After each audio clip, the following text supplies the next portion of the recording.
ব্যক্তি তেমন নামাজ আদায় করে না, যাবতীয় সময় গান বাজনা শ্রবণে ব্যস্ত থাকে। ওনাকে যখন আজানের সময় গান বন্ধ করতে বলা হয় তখন তিনি বলেন আজানের সময় গান বাজাতে পারবো না। এটা কোথায় লেখা আছে?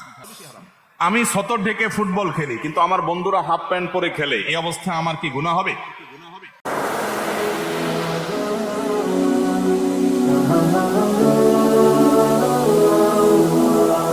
ব্যক্তি তেমন নামাজ আদায় করে না, যাবতীয় সময় গান বাজনা শ্রবণে ব্যস্ত থাকে। ওনাকে যখন আজানের সময় গান বন্ধ করতে বলা হয় তখন তিনি বলেন আজানের সময় গান বাজাতে পারবো না। এটা কোথায় লেখা আছে? এই লোকরে বড় করে একটা বক্সিং দিবেন। বক্সিং দেওয়ার পরে বলবেন, যদি বলে আমাকে বক্সিং কেন দিলা, বলবেন যে তোমাকে বক্সিং দেওয়া যাবে না। এই কথা কোথায় লেখা আছে? তুমি কোরআন থেকে দেখাবা, হাদিস থেকে দেখাবা যে এই লোকরে বক্সিং দেওয়া যাবে না লেখা আছে। কোরআনে কোথাও লেখা নাই যে তোমারে বক্সিং দেওয়া যাবে না।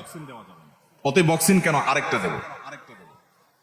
কারণ ব্যাককল যারা, তাদের আক্কল দেওয়ার জন্য এ ধরনের কিছু দৃষ্টান্ত দেওয়ার দরকার হয়। কোরআনে আল্লাহ রাব্বুল আলামিন তোমাকে আলাদা করে বলে নাই যে আজানের সময় গান শুনবে না, কিন্তু লাহওয়াল হাদিস ওয়া মিনান নাসি মান ইয়াশতারি লাহওয়াল হাদিস, এই আয়াতের ব্যাখ্যায় সারা বিশ্বের কোরআনের সবচেয়ে বড় ব্যাখ্যাতা, নবী সাল্লাল্লাহু আলাইহি ওয়াসাল্লামের পক্ষ থেকে সার্টিফাইড ব্যাখ্যাতা রাইসুল মুফাসসিরিন আব্দুল্লাহ ইবনে আব্বাস রাদিয়াল্লাহু আনহু সহ বিশ্ববিখ্যাত মুফাসসিরগণের তাফসীর হলো এখানে আল্লাহ রাব্বুল আলামিন বাদ্যযন্ত্র সহকারে গান সেটাকে হারাম করেছেন। এবং নবী রাসূলুল্লাহ সাল্লাল্লাহু আলাইহি ওয়াসাল্লামের বিভিন্ন হাদিসে রয়েছে, তিনি বলেছেন কিয়ামতের আগে চারটি হারাম কাজকে মানুষ হালাল করবে, হালাল মনে করবে। এর মধ্যে একটা হলো আল মাআজিফ, বাদ্যযন্ত্র। একটা সময় মানুষ মনে করবে এটা হালাল। আজকাল দেখবেন কিছু লোক বাইর হইছে, নিজেরা গান করে সেটাকে বাদ্যযন্ত্র সংযোগে সেটাকে হালাল করার জন্য বলে না ইসলামে গান বাজনা হালাল না, হারাম না। আছে না নাই?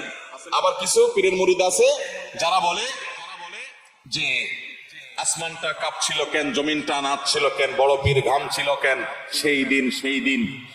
এরপরে কি? খাজা গান গেয়েছিল যেই দিন। হ্যাঁ, আল্লাহ নবীজির গান। তারপরে কি? পীর আউলিয়ার শান। যারা বলে গান হারাম, জ্ঞানহীন। শুনছেন এই গান? বাউলরাই ফাউল গান গায়। বুঝতে পারছেন? আপনার আকাম করতে মনে চায়, আপনি আকাম করেন, আল্লাহর সাথে আপনার বোঝাপড়া হবে। আমাদের সেখানে বাধা দেওয়ার কিছু না, এটা আপনার ব্যক্তি স্বাধীনতা। আপনি গুনাহ করেন, আল্লাহর সাথে বুঝেন আপনি, কিন্তু খারাপ কাজ করবেন আবার কোরআন হাদিসকে বিকৃতি করে আল্লাহর নামে রাসূল নামে মিথ্যা কথা বলবেন, এই অধিকার আপনাকে কেউ দেয় না।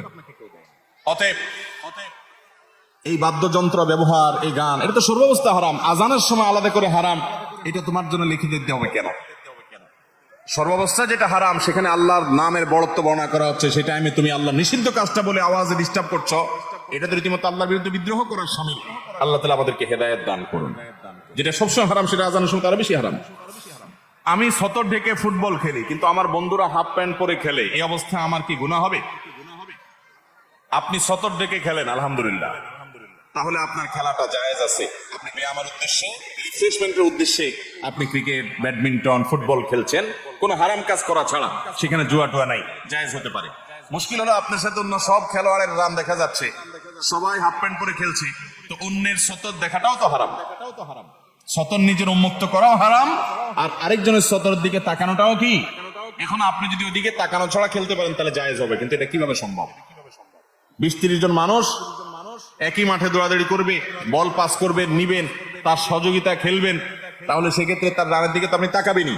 যারা এই প্রচলিত ফুটবল খেলা দেখেন তারা শুধু এই একটি বিষয়ে চিন্তা করেন, আপনি এই লোকগুলোর সতর দেখা লাগা কি লাগে না?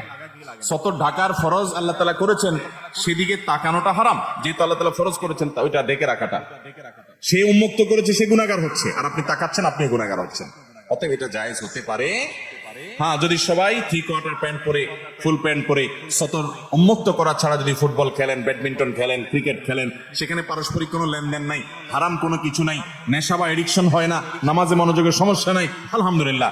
শারীরিক রিফ্রেশমেন্টের জন্য, কসরতের জন্য এই ধরনের খেলা জায়েজ আছে। আমাদের নবী সাল্লাল্লাহু আলাইহি ওয়াসাল্লাম তার আমলে মসজিদে নববীর আঙ্গিনাতে ইথিওপিয়ান সাহাবীরা খেলাধুলা করেছেন, তিনি পারমিশন করেন।